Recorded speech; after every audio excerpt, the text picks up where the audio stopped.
Hello everybody, this is Steve UK. A really nice user on freefortalk.com with the username of Ojii-san asked if I could read a science fiction story for a change. As I haven't done one for quite a while now, here is one.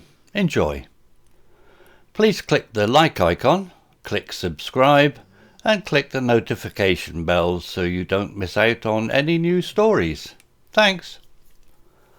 Short Story 118, Luna Lost.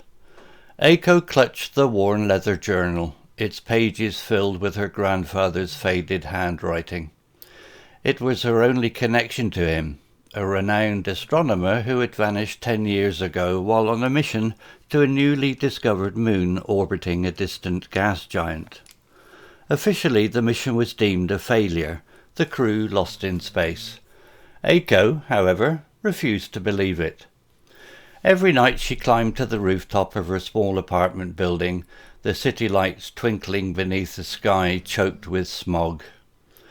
Pointing her grandfather's old telescope at the silver of a moon visible through the pollution, she whispered, "I'll find you, Ojii-san." One evening, as Aiko scanned the sky, a faint, rhythmic single flickered across the telescope lens. It wasn't a natural pattern. It was a coded message. Her heart hammered. This was it. This was a sign from her grandfather. Determined, Aiko spent weeks deciphering the complex code. It contained coordinates, a location far beyond anything charted. But it was a beacon of hope, a starting point. Aiko knew what she had to do. She sold everything she owned, except the journal and telescope. With the money, she managed to buy passage on a rickety freighter bound for the edge of explored space. The journey was long and arduous, filled with cramped quarters, questionable food, and a crew of jaded spacefarers. One gruff but kind-hearted mechanic, Kai, took pity on Aiko. He listened to her story, his weathered face etched with surprise. "Lost moon, huh? Sounds crazy, kid. But your determination, it reminds me of someone I knew." Aiko's eyes widened. "Who?" Kai smiled sadly. "My old captain. He chased shadows too. A long time ago. He offered to teach Aiko the basics of piloting a small spacecraft, a skill that might come in handy on her quest. Finally, after months of travel, the freighter reached the designated coordinates, a swirling vortex of dust and gas surrounding a massive gas giant. It was a terrifying sight, but Aiko felt a surge of excitement. Her grandfather was out there, somewhere. With a heavy heart, Aiko thanked Kai and said goodbye. She boarded a tiny, beat-up spaceship she had managed to buy on the black market. It wasn't much, but it was hers. Taking a deep breath, she steered the ship into the swirling nebula. The journey through the gas cloud was a nightmare. Sensors flickered, alarms blared, and the ship shuddered violently as it buffeted through the cosmic storms. Aiko gripped the controls, her knuckles white, her stomach churning. But she held on, fueled by the image of her grandfather's kind face on the last page of his journal. Then a glimmer of light pierced the swirling glass. A small moon, its surface rough and cratered, hung suspended in the void. It was the lost moon. Aiko's heart pounded with a mixture of fear and elation. Could this be it? Had she finally found her grandfather? She landed the ship on a flat, rocky plain, dust billowing around her. The silence after the storm was deafening. Cautiously, Aiko ventured out, the journal clutched tightly in her hand. She scanned the desolate landscape, searching for any sign of life. The air was thin and dry, the ground littered with strange metallic rocks. It felt like another world entirely. Suddenly a flicker of movement caught her eye. A lone figure, hunched over, stood in the shadow of a giant rock formation. As Aiko approached, the figure slowly turned, revealing a familiar face. etched with lines of worry and exhaustion. "Oh, Ojii-san!" Aiko choked out, tears welling in her eyes. The figure straightened, a tired smile spreading across his weathered face. "Aiko! But how?" Aiko rushed forward, throwing her arms around him. Tears streamed down her face as they held each other tightly. He was alive. He was real. When they finally pulled away, Aiko's grandfather explained what had happened. Their mission had been sabotaged. The crew barely managed to escape to the moon, their ship in ruins. They had been trapped here ever since, sending out coded messages into the void, hoping someone would hear. Aiko's arrival was a miracle. Relief washed over her grandfather, quickly replaced by concern. "It's too dangerous here, Aiko. You shouldn't have come." Aiko shook her head, determination glinting in her eyes. "I had to. You didn't give up on your mission, and I wouldn't give up on you." Together they explored the wreckage of their ship. Using scavenged parts and Aiko's newfound piloting skills, they managed to cobble together a makeshift transmitter. After weeks of painstaking work, they sent out a powerful distress signal, hoping it would reach a passing ship. Days turned into weeks filled with a tense silence. Despair threatened to engulf them, but Aiko refused to give up. She helped her grandfather study the strange rocks scattered around the moon, hoping to find a way to use them as fuel for their escape craft. One morning, as they toiled under the relentless sun, a blip appeared on their makeshift radar. A ship! Their hearts leapt with joy. Could it be a rescue team? As the ship emerged from the dust cloud, their hopes sank. It was a small, heavily armed vessel, its hull emblazoned with a skull and crossed swords, a notorious pirate insignia. Aiko and her grandfather exchanged a worried glance. Pirates wouldn't be here for a rescue.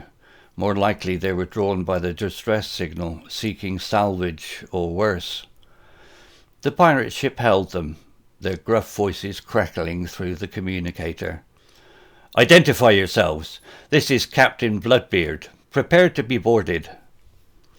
Aiko's grandfather took charge, his voice surprisingly steady despite the fear etched on his face. "This is Dr. Hiro Tanaka. We are stranded researchers. We have nothing of value to offer." A tense silence followed. Then, to their surprise, Captain Bloodbeard chuckled. "Stranded researchers, huh? Interesting. Fine, send a representative. We'll have a look-see." Aiko and her grandfather knew they couldn't resist. With a heavy heart, Aiko volunteered to go. Donning the spacesuit they had managed to repair, she entered the docking bay of their makeshift craft and pressurized it. The pirate ship loomed large as she activated the docking clamps. Taking a deep breath, Aiko stepped across the docking bridge. Her stomach churned as she was greeted by a hulking pirate with a cybernetic eye and a cruel smile. He ushered her into the ship's dimly lit bridge, where Captain Bloodbeard, a man with a thick beard as red as his name suggested, sat behind a cluttered console. "So, you're Tanaka's granddaughter," Bloodbeard rumbled, his voice laced with amusement. "What brings you to this neck of the woods?" Aiko explained her situation, her voice firm despite her fear. "We're just trying to get home. Please let us go." Bloodbeard stroked his beard thoughtfully. "Getting home, eh?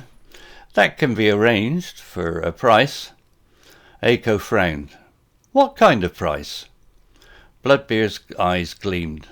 "Those strange rocks you mentioned, we've encountered them before. Valuable stuff, apparently. Hand them over, and I might consider letting you live." Aiko's mind raced. Those rocks were their only hope of fixing their transmitter and sending a real distress signal. "We can't give them to you. They're our only chance of escape." Bloodbeard slammed his fist on the console. "Don't test your luck, girl. This ain't a negotiation." Suddenly a loud alarm blared on the bridge. A smaller ship with the insignia of the Galactic Rescue Agency appeared on the main screen, closing in fast. Bloodbeard cursed. "Looks like we have company. Change of plans. We're getting out of here." The pirate ship lurched as Bloodbeard threw it into a wild escape maneuver. Aiko, thrown off balance, stumbled. Bloodbeard grabbed her arm, his grip like a vice. "You're coming with us," he snarled. But before he could drag her away, the bridge door burst open. It was Kai, the mechanic from the freighter, leading a team of heavily armed rescue officers. Kai had kept tabs on Aiko's distress signal and alerted the authorities. The pilots were quickly subdued. In the ensuing chaos, Aiko and her grandfather managed to escape from the bridge and rejoin Kai. With the pirates restrained, the rescue team boarded their ship and repaired their transmitter. Finally, after a harrowing ordeal, Aiko and her grandfather were on their way home. They had faced pirates, navigated treacherous space, and ultimately found each other again. As they watched their home planet grow larger on the view screen, a sense of relief and wonder filled their hearts. Aiko, forever changed by her adventure, knew she wasn't just returning home, she was returning as a hero, a testament to the power of courage and determination. And as she held her grandfather's hand, she knew their adventure wasn't over. The mysteries of the lost moon still beckoned, waiting to be unravelled. Vocabulary notes. Sentence. Aiko clutched the worn leather journal, its pages filled with her grandfather's faded writing. Clutched. Verb. Held onto something tightly, often because you are scared or worried. Worn. Adjective. Showing signs of use or damage over time. Faded. Adjective. Lost its brightness or colour. Sentence. The journey was long and arduous, filled with cramped quarters, questionable food, and a crew of jaded spacefarers. Arduous. Adjective. Difficult and tiring. Cramped. Adjective. Small and uncomfortable with not enough space. Questionable. Adjective. Of uncertain quality, possibly bad. Jaded. Adjective. Bored and unenthusiastic because of having had too much experience of something. Sentence. It was a terrifying sight, but Aiko felt a surge of excitement. Terrifying. Adjective. Extremely frightening. Surge. Noun. A sudden strong increase in something. Sentence. The air was thin and dry. The ground littered with strange metallic rocks. Thin. Adjective. Not having much air or moisture. Littered. Verb. Covered with something scattered in an untidy way. Metallic. Adjective. Made of metal. Sentence. Despair threatened to engulf them, but Aiko refused to give up. Despair. Noun. A feeling of hopelessness and sadness. Engulf. Verb. To surround and cover something completely. Refused. Verb. Did not agree to do something. Sentence. The pirate ship held them, their gruff voices crackling through the communicator. Hailed. Verb. Contacted someone by radio or another communication system. Gruff. Adjective. Unfriendly and harsh in the way you speak. Crackling. Adjective. Making a series of sharp, snapping sounds. Sentence. Aiko explained their situation, her voice firm despite her fear. Firm. Adjective. Strong and confident. Despite. Preposition. In spite of. Sentence. Bloodbeard stroked his beard thoughtfully. Stroked. Verb. Moved his hand gently over something, like hair or a beard. Thoughtfully. Adverb. In a way that shows careful consideration. Sentence. Aiko and her grandfather knew they couldn't resist. Resist. Verb. To try to stop something from happening. Sentence. With a heavy heart, Aiko volunteered to go. Heavy. Adjective. sad and depressing. Sentence, a sense of relief and wonder filled their hearts. Relief, noun, the feeling of being happy because something bad has not happened or has stopped. Wonder, noun, a feeling of amazement and admiration. Sentence, Aiko, forever changed by her adventure, knew she wasn't just returning home. Forever, adverb, for all time. Story written by Google Bard AI. Image created by Bing Designer AI. Hello, this is Steve. If you enjoyed the story, please would you click on the like icon and take the time to leave a meaningful comment. If you want to know when the next story has been uploaded, please click on the notify bell icon to be notified. If you haven't already, please subscribe to my channel and tell your English learning friends so they can benefit too. Thank you.